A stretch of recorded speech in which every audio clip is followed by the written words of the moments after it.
Bismillahirrahmanirrahim. Assalamualaikum warahmatullahi wabarakatuh.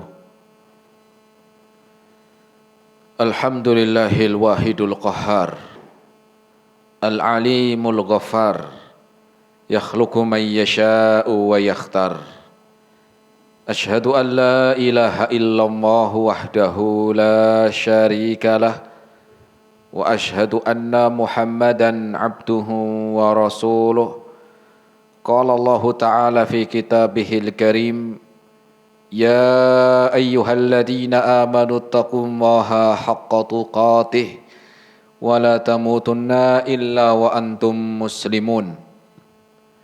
Ma'asyiral muslimin, jamaah, bapak-bapak dan ibu-ibu, ikhwan wal akhwat rahimani Allah wa iyyakum jami'an. Alhamdulillah, kita bersyukur kepada Allah Subhanahu wa Ta'ala di kesempatan sore hari ini atau siang hari ini kita masih diberikan kesehatan, taufik dan hidayahnya. Semoga amal ibadah kita Allah Subhanahu wa Ta'ala menerimanya, dan semoga ilmu yang kita dapatkan bisa kita amalkan sebagai bekal untuk menghadap kepada Allah Rabbul Alamin. Kemudian salawat dan salam kita sampaikan kepada Nabi Muhammad sallallahu alaihi wasallam beserta keluarganya, para sahabatnya dan umatnya sampai hari kiamat nanti. Jamaah rahimani Allah wa iyyakum jami'an. Kita melanjutkan kembali dalam kajian rutin di Balubay TV dengan bahasan dari tata cara solat. Di pertemuan sebelumnya kita telah menyampaikan bagian yang kedua di dalam bacaan surat Al-Fatihah.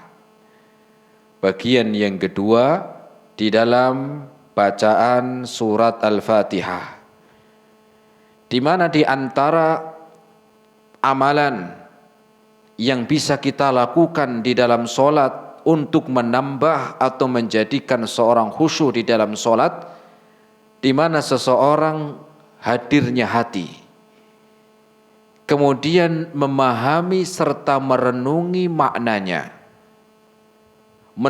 mentadaburi isinya. Di antara agar kita menambah kekhusyuan di dalam solat kita adalah kita memahami apa yang kita baca. Di antara amalan atau bacaan yang kita baca di dalam setiap solat kita adalah surat Al-Fatihah. Dan di pertemuan sebelumnya telah kita sampaikan makna atau arti dari surat Al-Fatihah ayat yang pertama sampai ayat yang keempat. Apa tujuannya? Agar kita memahami yang kita baca, agar kita merenungi dan mentadaburi apa yang kita baca di dalam solat. Kenapa? Karena surat Al-Fatihah sebagaimana kita telah sampaikan adalah wajib untuk dibaca dalam setiap solat. Bagaimana kita setiap hari minimal 17 kali kita membaca surat Al-Fatihah, tetapi kita tidak memahami maknanya, kita tidak mengetahui artinya. Belum lagi berapa ribu surat Al-Fatihah dalam solat yang kita baca, tetapi kita tidak memahami artinya. Oleh sebab itu, ma'asyiral muslimin, kita akan melanjutkan membahas dari makna dari surat Al-Fatihah ayat yang kelima. Ayat yang kelima. Setelah Allah Subhanahu wa Ta'ala sebutkan dalam ayat yang pertama, A'udzu billahi minasyaitonir rajim. Bismillahirrahmanirrahim. Alhamdulillahi rabbil alamin. Ar-Rahmanir Rahim. Maliki yaumiddin.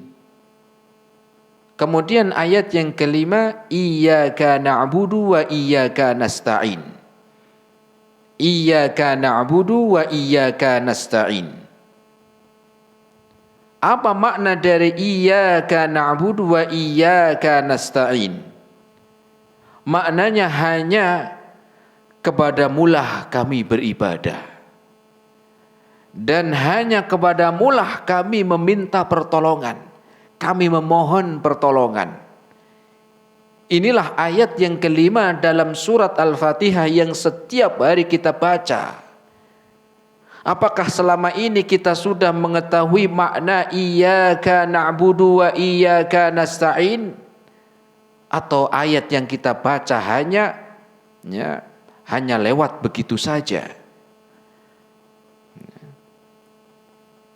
Disebutkan bahwa inti di dalam surat Al-Fatihah, inti dalam surat Al-Fatihah yang kita baca setiap sholat, inti dalam surat Al-Fatihah adalah ayat yang kelima.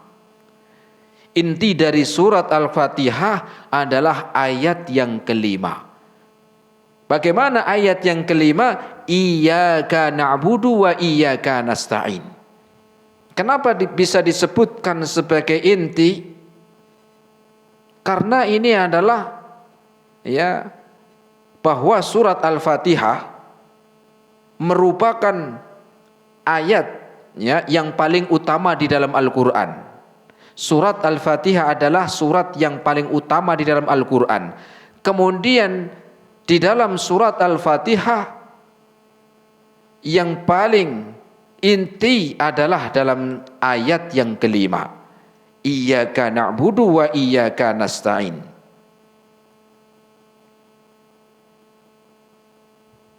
Di dalam ayat yang pertama sampai ayat yang keempat adalah berisi pujian. Ayat yang pertama dalam surat Al-Fatihah sampai ayat yang keempat itu berisi pujian-pujian. Pujian yang maha agung, pujian yang maha tinggi, pujian yang maha mulia. Dari ayat yang pertama, Alhamdulillahi Rabbil Alamin, segala puji bagi Allah Subhanahu wa taala, pemilik alam. Kemudian Ar-Rahmanir Rahim. Setelah itu Alhamdulillahirabbil alamin, Ar-Rahmanir Rahim. Dialah Allah yang Maha Pengasih lagi Maha Penyayang. Maliki Yaumiddin, yang menguasai hari kiamat. Kemudian Maliki Yaumiddin, setelahnya Allah Subhanahu wa taala sebutkan, maaf tadi kita sebutkan ayat yang kelima, yang betul ayat yang keempat. Setelah Maliki Yaumiddin, apa itu? Iyyaka na'budu wa iyyaka nasta'in. Alhamdulillahi Rabbil Alamin, berisi pujian. Ar-Rahmanir Rahim, berisi pujian. Maliki Yaumiddin, berisi pujian. Iyyaka na'budu wa iyyaka nasta'in. Ayat yang keempat adalah dari surat Al-Fatihah ini berisi tentang seorang yang dia beribadah dengan mengikhlaskan diri hanya kepada Allah. Setelah pujian-pujian yang datang dari ayat yang pertama sampai ayat yang ketiga, kemudian ayat yang keempat, itulah inti. Setelah pujian-pujian, maka datang inti dari pujian itu apa? Untuk kita beribadah kepada Allah Subhanahu wa taala. Sehingga pujian-pujian ini adalah agar mendekatkan kita kepada Allah di dalam beribadah. Pujian-pujian yang disebutkan dalam ayat yang pertama sampai ayat yang ketiga agar kita semakin mendekat, semakin dekat dengan Allahu Rabbul Alamin. Karena di dalam ibadah tentunya agar kita menghadirkan kedekatan kita kepada Allah, menghadirkan agar kita merasa selalu diawasi, menghadirkan agar kita merasa dilihat. Kapan itu? Setelah kita memuji-muji Allah dalam ayat yang pertama sampai ayat yang ketiga. Makanya Rasul mengatakan dalam hadisnya, seorang yang beribadah dengan ihsan, Rasul mengatakan, anta'budallaha ka'annaka tarahu Engkau beribadah kepada Allah Subhanahu wa taala seakan-akan engkau melihat Allah. Seakan-akan engkau melihat Allah. Fa illam takun tarahu fa innahu yaraka. Kalau seandainya engkau tidak mampu melihat Allah di dunia, tetapi ingat bahwasanya Allah itu dekat, Allah melihat, Allah mengawasi. Fa illam takun tarahu fa innahu yarak. Sesungguhnya Allah melihatmu. Nah, dari ayat yang pertama sampai yang ketiga, kemudian ayat yang keempat ini untuk menghadirkan kedekatan setelah pujian-pujian kepada Allah dan di dalam beribadah. Di dalam beribadah. Ya, pujian-pujian yang datang untuk mendekatkan diri. Ya, intinya apa? Intinya adalah di dalam kita mendekatkan diri kepada Allah dalam ibadah. Ya. Dan inilah ihsan, merasa diawasi, merasa dekat, merasa dilihat, dan merasa bahwasanya Allah itu dekat. Allah itu melihat yang kita amalkan. Ya. Jangankan seorang yang sholat jamaah, orang yang kerja akan berbeda ketika dalam suatu tempat kerja yang di situ diawasi. Kalau tukang bangunan itu itu yang sebagai pengawas Iya, mandor. Ya, ada mandornya. Atau kalau di kantor itu ada CCTV. Ya, CCTV-nya ada di setiap pojok-pojok. Nah, tentunya orang yang bekerja dengan diawasi, baik yang mengawasi itu adalah manusia seperti tadi mandor, atau mungkin diawasi lewat CCTV yang dipantau, tentunya seorang yang bekerja dia akan lebih hati-hati, akan lebih dia serius. Kenapa? Ada yang ngawasi, ada yang ngelihat, ada yang menyaksikan, ada yang memperhatikan. Ya. Berbeda ketika seorang yang kerja tidak ada mandornya, ya. Tidak ada yang mengawasi, kerja tidak ada yang ngawasi, tidak ada CCTV yang memantau. Itu mungkin bisa saja dia akan kerjanya seenake udele dhewe. Apa seenake udele dhewe? Kerjanya semaunya sendiri. Kenapa nggak ada yang ngawasi? Capek dikit tidur, ngopi, buka HP, mainan game, status setengah jam setelah capek main game baru angkat pasir lagi, setengah jam capek tiduran. Ya. Kenapa demikian? Karena dia merasa tidak ada yang mengawasi, merasa tidak ada yang memantau, merasa tidak ada yang menyaksikan. Ya. Nah, begitu pula di dalam seorang yang sholat, maka akan semakin khusyuk sholat seseorang. Pertama ketika dia merasa untuk diawasi, merasa bahwasanya Allah mengawasi, merasa bahwa dirinya itu di dalam melaksanakan sholat dilihat oleh Allah Subhanahu wa taala. Maka inilah akan muncul rasa khasyah, akan muncul rasa bahwa sholatnya itu akan dia dengan sebaik-baiknya, dia lakukan dengan sebaik-baiknya. Kenapa? Karena Allah melihat, Allah menyaksikan. Maka dengan apa ini? Dengan kita membaca surat Al-Fatihah tadi, dari ayat yang pertama sampai ayat yang ketiga, yang bentuknya adalah pujian-pujian. Setelah itu Allah perintahkan beribadah, iyyaka na'budu wa iyyaka nasta'in. Iyyaka na'budu wa iyyaka nasta'in.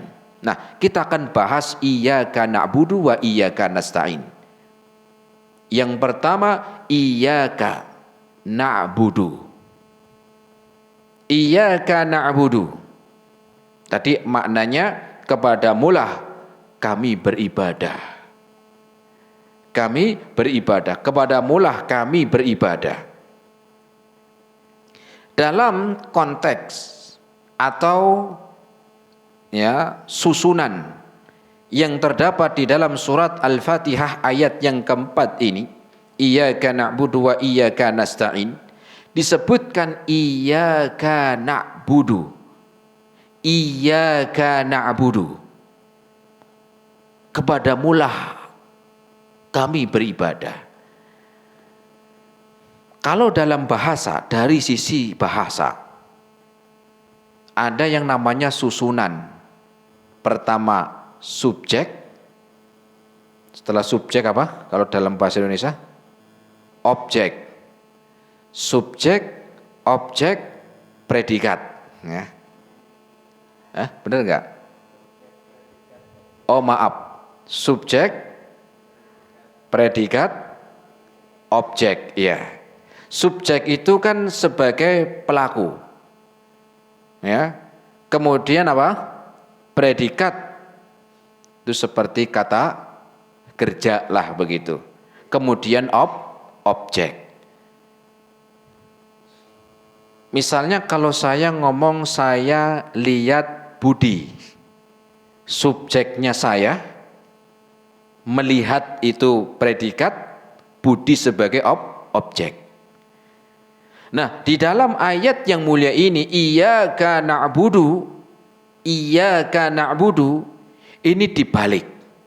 Susunannya tidak lazim. Susunannya tidak yang biasa digunakan. Maknanya apa? Kalau yang lazim tadi, subjek, predikat, objek. Kalau dalam susunan iyyaka na'budu, itu enggak. Tetapi dimulai dari objek. Objek, kemudian ya, setelah objek subjek, predikat. Ya. Nah, di dalam bahasa Arab susunan ketika sudah tidak lazim dari umumnya, maka ada makna khusus. Ada makna lain. Harusnya gimana? Harusnya lazimnya na'buduka. Na'buduka. Kami beribadah kepadamu ya Allah. Tetapi di sini ayat yang keempat surat Al-Fatihah itu tidak. Tetapi objeknya diawalkan dari subjeknya. Iyyaka na'budu. Iyyaka na'budu.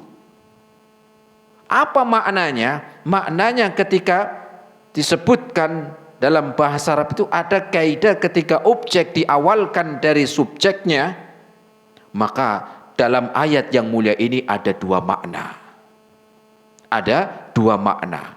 Iyyaka na'budu, susunannya sudah tidak lazim seperti yang digunakan umumnya.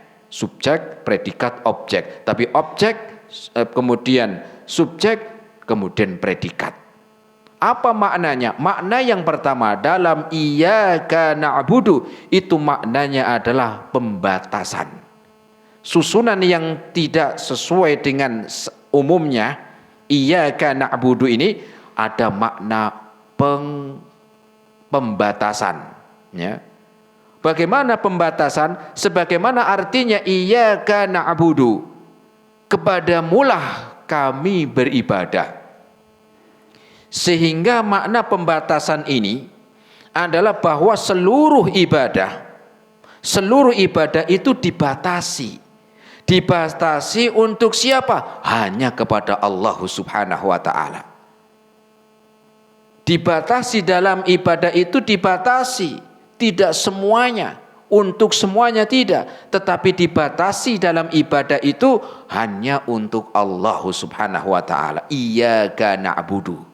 Pembatasan hanya kepadamulah kami beribadah, kami menyembah. Itu terbatas. Kenapa? Hanya kepadamu, yang lain tidak. Dari mana kita tahu? Dari kalimat susunannya tadi. Ya. Tetapi kalau seorang mengatakan aku menyembahmu, mungkin nggak dia menyembah yang lain? Mungkin. Saya beribadah kepada Allah.